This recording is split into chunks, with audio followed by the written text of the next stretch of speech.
আসসালামু আলাইকুম এভরিওয়ান, আমি সাইফুল ইসলাম রিহাব। আজকে আমি পরিবেশ রসায়নে যশোর বোর্ড 2023-এ আসা এই সিকিউটা সলভ করাবো। ঠিক আছে, তাহলে চলুন শুরু করি। প্রশ্নে এরকম একটা পাত্র দেওয়া আছে, এখানে একটা পাত্র দেওয়া আছে আর মাঝখানে একটা স্টপ কর্ক দেওয়া আছে। ফার্স্টে বলছে যে উদ্দীপকের স্টপ কর্ক খোলা অবস্থায় 40 ডিগ্রি সেলসিয়াস তাপমাত্রায় গ্যাস মিশ্রণে মোট চাপ নির্ণয় করতে বলছে। ঠিক আছে, এখন মোট চাপ নির্ণয় করব। তার ফার্স্টে আমার এই ডাটাগুলো এক সাইড হয়ে দেখতে হবে। ঠিক আছে, ডাটাগুলো এক সাইড করে লিখতে হবে।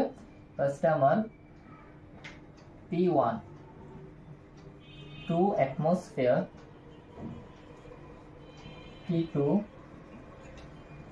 25 ডিগ্রি সেলসিয়াস। এটাকে আমার ক্যালভিনে নিতে হবে, তাহলে আসবে 298 ক্যালভিন। 298 ক্যালভিন। তারপর আমার আছে V1 1.2 লিটার। ঠিক আছে, এটা হচ্ছে আমার এই গ্যাসের জন্য, এটা হচ্ছে মিথেন CH4। আর তারপর আমাদের আছে carbon die oxide. Carbon die অক্সাইডের জন্য আমার রয়েছে P2 is equal to 1.5 atmosphere, T2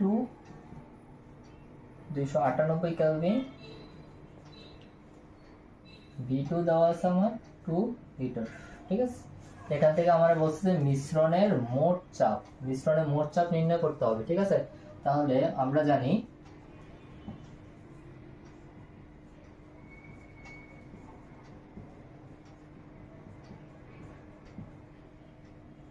P equals to P1 V1 plus P2 V2 by V। ঠিক আছে, এখানে আমাদের আগের লেকচারে সবগুলো সূত্র নিয়ে আলোচনা করা হয়েছে, দয়া করে ওই সূত্রগুলোর একটা লেকচার দেখে নেবেন। ঠিক আছে, 2 ইন্টু V1 দেওয়া আছে 1.2 লিটার প্লাস P2 দেওয়া আছে 1.5 ইন্টু V2 দেওয়া আছে আমার 2 লিটার। নিচে আমার রয়েছে কি 1.2 প্লাস 2,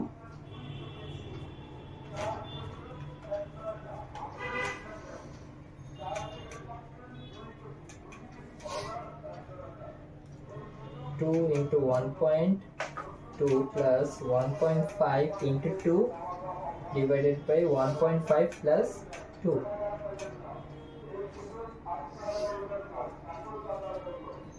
1.68 80। ঠিক আছে, এখানে আমার v এর ভ্যালুটা হবে 1.2 প্লাস 2 3.2। ঠিক আছে, এই v এর ভ্যালুটাই আমার এখান দিয়ে লাগছে, এখানে আমি অ্যাড করছি। তাহলে আমার মিশ্রণে মোট চাপ নির্ণয় করতে বলছে। মিশ্রণে মোট চাপ নির্ণয় করার জন্য এটা এখানে শেষ না, এখানে আমাকে বলছে যে 40 ডিগ্রি সেলসিয়াসে বের করতে। ঠিক আছে, 40 ডিগ্রি সেলসিয়াসে বের করার জন্য আমাদেরকে আরেকটু কাজ করতে হবে। একটু জায়গা স্বল্পতার কারণে একটু মুছে নিচ্ছি। এখানে আমরা জানি যে গে লুসেকের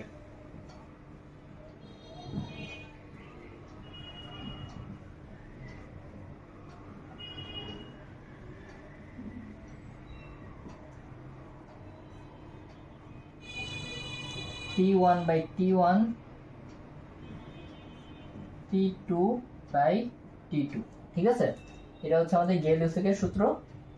এখান থেকে আমাদেরকে 40 ডিগ্রি সেলসিয়াস তাপমাত্রার মোট চাপ নির্ণয় করতে হবে। ঠিক আছে, তাহলে এখানে আমরা লিখতে পারি যে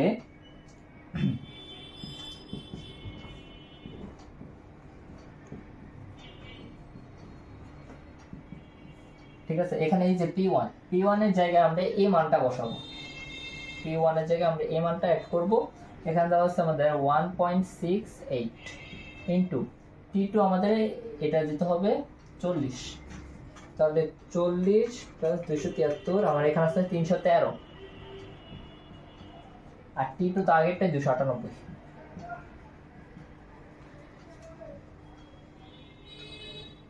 1.68 into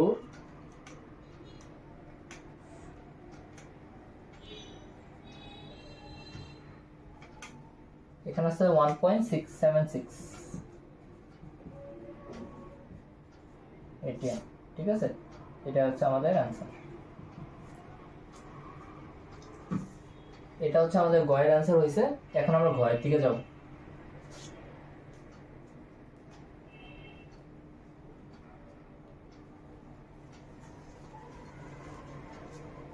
$1.76 এটার অ্যান্সার। হ্যাঁ,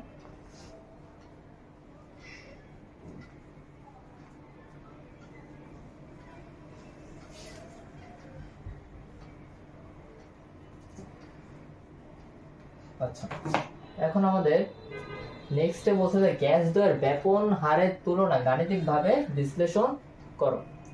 এখন আমাদের এই গ্যাস দ্বয়ের ব্যাপন হারের জন্য আমাদেরকে একটা জিনিস অবভিয়াসলি মাথায় রাখতে হবে, ঠিক আছে? এখন আমরা যদি ঘরের সলিউশন করতে যাই, এখানে আমার কি দেওয়া আছে? এখানে আমার মিথেন গ্যাস দেওয়া আছে, আর এখানে কি কার্বন ডাই অক্সাইড গ্যাস দেওয়া আছে, ঠিক আছে? আমরা এটাকে ধরে নেব যে মিথেন গ্যাসের জন্য আমাদের আগে আণবিক ভরটা বের করতে হবে না, মোস্ট ইম্পর্টেন্ট।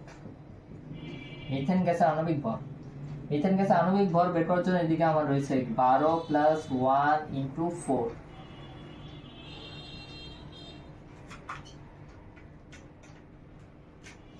ষোলো। তারপরে এখানে আমাদের রয়েছে carbon die oxide, carbon die অক্সাইডের জন্য আমরা জানি যে 44, ঠিক আছে? এই যে এই দুইটা যে মান আছে, আমরা একটা কথা সবসময় মাথায় রাখবো যে যে গ্যাসের আণবিক ভরের মান কম তার ব্যাপন হার বেশি। কি বলছি? যার আণবিক ভর কম তার ব্যাপন হার বেশি। এখান থেকে তোমরা নিশ্চয়ই বুঝতে পারতেছো যে এটার আণবিক ভর অনেক কম, তাহলে এটা ব্যাপন হার বেশি হবে, ঠিক আছে? তাহলে এখান থেকে আমাদেরকে যেটা করতে হবে, আমরা একটা জানি যে গ্রাহামের ব্যাপন সূত্র অনুসারে, গ্রাহামের ব্যাপন সূত্রানুসারে, আমাদের আগের লেকচারে জয়ন্ত ভদ্র সবগুলো সূত্র সুন্দরভাবে আলোচনা করছে, আগের লেকচারটা নিশ্চয়ই দেখে আসবে, তাহলে এইসব অঙ্ক করতে সুবিধা হবে, ঠিক আছে? এখন আমরা জানি যে গ্রাহামের ব্যাপন সূত্রে কি বলছে, RA/RB is equal to √of MB/KM, এটা হচ্ছে সূত্র, ঠিক আছে? এখন এখান থেকে আমাদেরকে তুলনা করতে হবে, এখানে বলছে ব্যবহারের তুলনা, তাহলে তুলনা যদি করতে যাই তাহলে আমাদের এখানে কি করতে হবে? RA/RB is equal to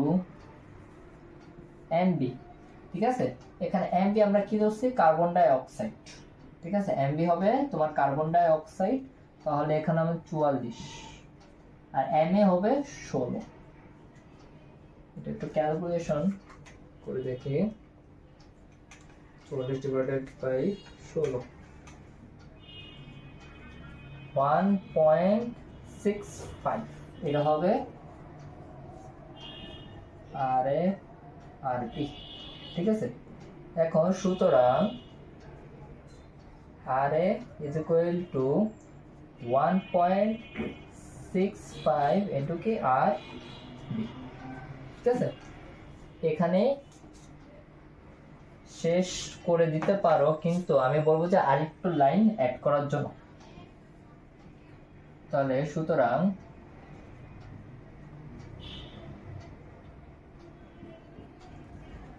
আমরা জানি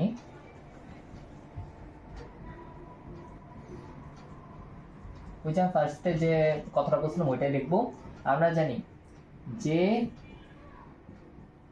গ্যাসের আণবিক